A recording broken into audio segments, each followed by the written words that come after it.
Last time on Hakai, Goku faced the Hakai lifeform that's been inside of him since becoming a god of destruction. In his deep meditation, he tried to negotiate with it so the two of them could work together, instead of him trying to hijack control over the other. The beast gave him the following offer. Son Goku, I will give you the opportunity to have all of my power, but you must give me the opportunity to be free over you forever by surrendering control of your body. This deal would come down to a battle between the two. But beforehand, Goku announced to Vados that the two of them must go back in time. But for what reason? Red Ribbon's secret plan. Across all known universes, spanning dimensions far beyond mortal comprehension, both gods and mortals alike have been training relentlessly, pushing their limits in preparation for the inevitable confrontation with the foreboding 5 great celestial mages. These powerful entities, whose mere presence can send literal ripples across the fabric of existence, represent a threat not just to one world, but to the very balance of the multiverse. Meanwhile, down on Earth, seemingly insignificant in the grand cosmic scheme, a certain police officer finds himself face to face with a very familiar enemy. At least, familiar to us. In West City, law enforcement has been working tirelessly, pursuing every lead to uncover a plot that's eluded them for far too long. Finally making a breakthrough, they discover that the infamous and seemingly defeated Red Ribbon Army has been resurrected. However, this was not the Red Ribbon of old, but a new iteration, just as dangerous if not more so than its predecessor, even with the protection of Super Saiyans and more. So with intense resolve, they began their final operation. An operation they knew had to succeed. They were determined to dissolve this nefarious organization once and for all. To ensure that its dark shadow would never again threaten the safety of the world. As they moved in, the fate of not just West City, but perhaps all of Earth hung in the balance. With police rapidly and efficiently breaching their compound, Carmine, the assistant to Magenta, who's the leader of this new iteration of Red Ribbon, panically questions how on earth these cops managed to find them. Is there a mole amongst them? Their intel suggests they've flown completely under the radar. As they frantically sprint towards the nearest aircraft. Even if they do get away, this means all of their hard work will have gone down the drain. All of this has been for nothing.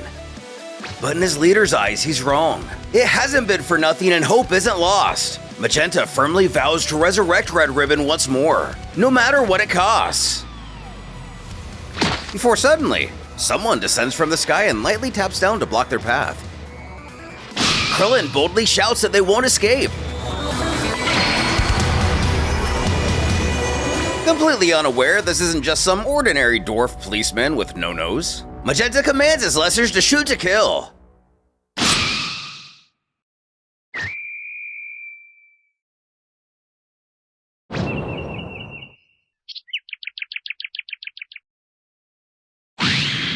Naturally, it doesn't end well for him.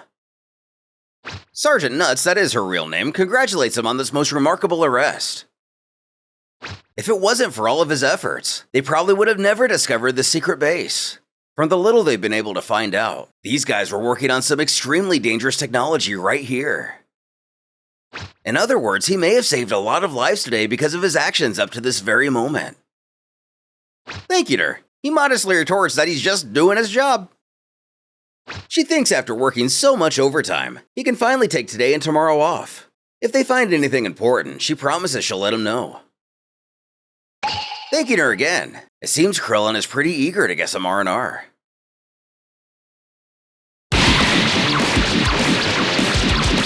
Taking advantage of this free time, he trained with his wife.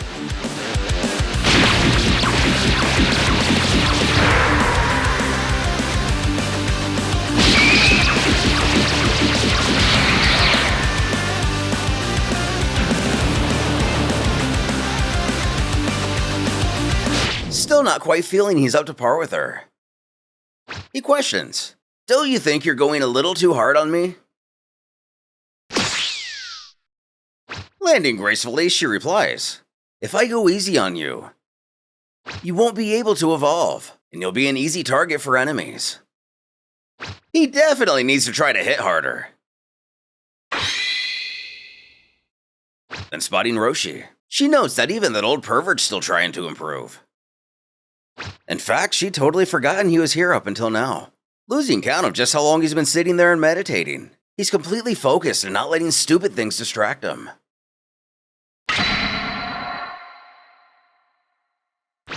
Standing up, Krillin continues their conversation and smiles, saying he gets it.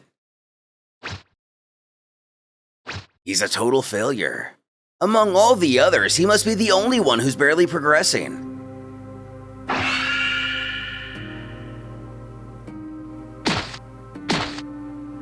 Taking her by surprise, she tries to assure him that it's not like that at all. It may not seem like it, but he really is improving. Rubbing his head, 18 checks to see the damage she might have caused.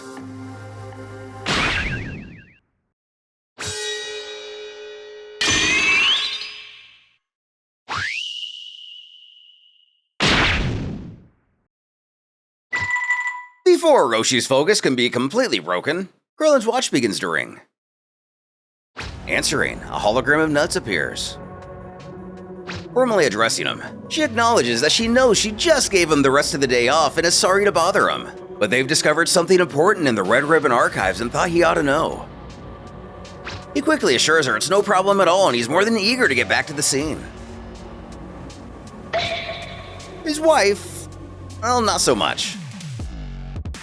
The sergeant then continues, explaining that they found out Magenta had discovered an old secret laboratory belonging to Dr. Gero. According to his thorough investigation files, there were extremely powerful weapons being built in this laboratory. While Dr. Gero building dangerous weapons isn't exactly a groundbreaking discovery, the fact that he had more than the one laboratory that Krillin and Trunks destroyed is a rather concerning realization. Understanding how perilous this could be, he informs her that he's going to check this place out. Furthermore, he's going to go alone. He just needs the location and any additional information they've managed to obtain. Apparently aware of Krillin's superhuman abilities, Nuts doesn't argue. As the communication cuts off, 18's curious who exactly this woman is he was talking to, and where he plans on going. And woman? Oh, that was just Sergeant Nuts, his superior. Overhearing this whole Dr. Gero business, and perhaps feeling a little jealous, the android announces she's going too.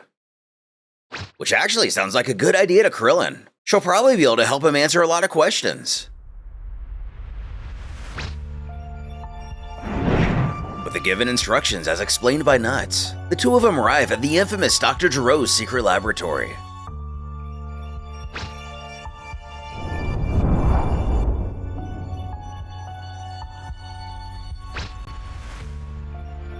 This particular facility operates completely independent of the one they destroyed in the past, relying instead on an even more powerful and advanced energy generator.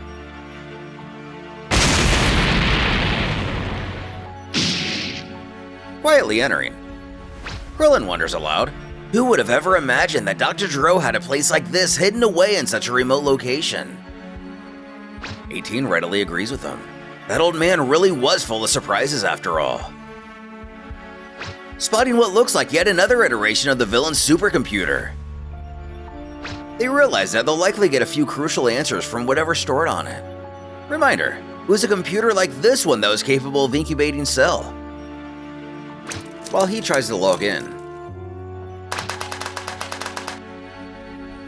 the home away from home android questions how in the world they found this lab in the first place. And from what he currently understands, it was all in Magenta's files that were stored in the secret base that was recently captured. His mother is a former Red Ribbon soldier. Her name was Colonel Violet. She was apparently a great spy and had successfully infiltrated all of Red Ribbon's projects for many long years. This includes everything that was done by Dr. Gero. The Colonel had only recently found out about this particular place, but before Magenta and his minions could get here, they were fortunately able to arrest him. But with absolutely no luck on the computer, it looks like the files have been heavily encrypted, so the two of them won't be able to easily access it. They're going to have to find someone who understands technology a bit more. And as if there was any doubt or guess, they already have just that person in mind.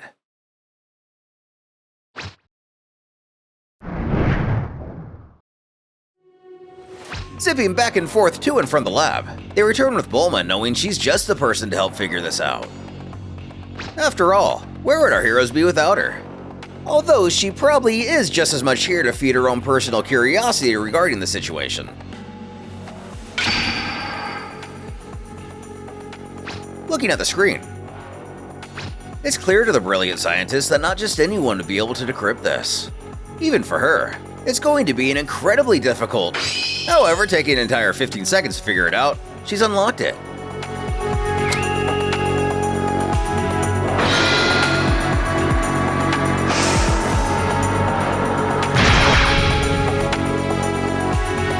Revealing large cylindrical pods containing none other than what appears to be androids 13, 14, and 15. Krillin asks, who are these? Leaving us to ponder if they're the same iterations of the androids we know from the movies. Taking a brief moment to gather our thoughts. 18 begins. Before building 19, 17, 16, and myself, Dr. Gero built other androids he considered failures. Among them were 13, 14, and 15. I thought he discarded and destroyed all of them, but it seems not. Her husband questioning why he considered these creations to be a failure. She continues. Among the androids that Dr. Gero built, most consisted of two types. Infinite energy type androids and absorption type androids. Between these two types, the ones with infinite energy were much stronger. Realizing the potential of this type of android, Gero focused his efforts on prioritizing them. However, there was a big problem. They were very difficult to control. He built many models using his infinite energy technology, but was unable to get them to do what he wanted.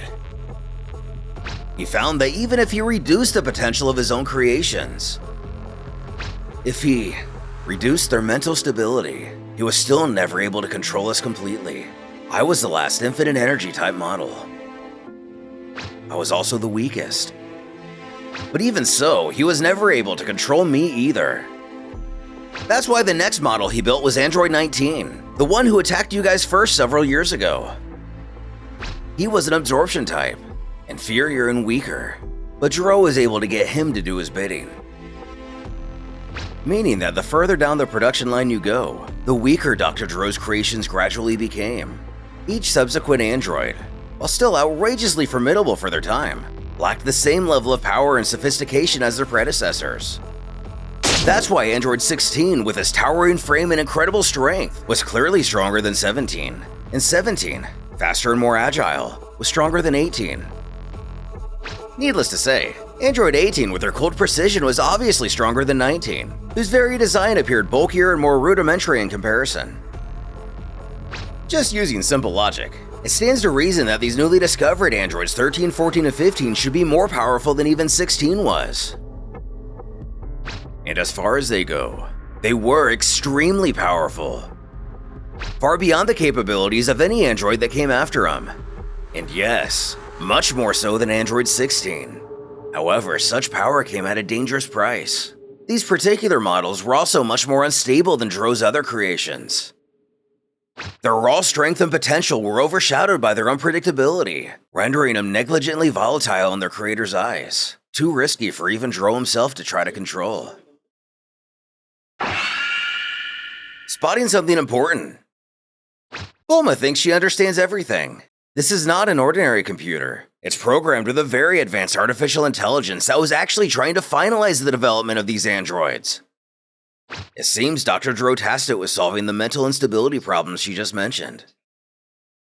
Since he died, he couldn't improve his computer's artificial intelligence. So it would take many years for it to accomplish this task because it was using only the knowledge Gero himself programmed into it all those years ago. But with Bulma's knowledge and understanding of how these things work, they can actually use them for good. They can be reprogrammed to help Earth if they're attacked by these new celestial enemies. Perhaps with Capsule Corp's current technology. They could even improve the design of these projects and make them stronger and far less unstable. But as Bulma continues speaking, still piecing together new information from each passing moment, she realizes the real issue at hand. While she is brilliant and capable of understanding the inner workings of almost any advanced technology, the truth is creating these types of machines isn't exactly her specialty. She's an engineer, a scientist who thrives on problem solving and innovation. But the specific field of creating sentient, murderous, bloodthirsty androids is definitely dominated by Gero. However, she still has a solution. Krillin said that the new Red Ribbon was after Gero's projects. How did they plan to develop these? And the sergeant said that they were investigating a man who's Dr. Gero's grandson. According to their files, this man is even more of a genius than his granddad. This gives them just the game plan they need. In West City's Cricket District. Ow. Yes! Oh man, did I catch a cold? In this reimagining of the Dragon World, just how powerful are these new androids? Will they retain the same designs that we're familiar with? Will Hedo really help our heroes reprogram them? Also, touching back on Goku's story and his request to go back in time, where exactly in history does he plan to go?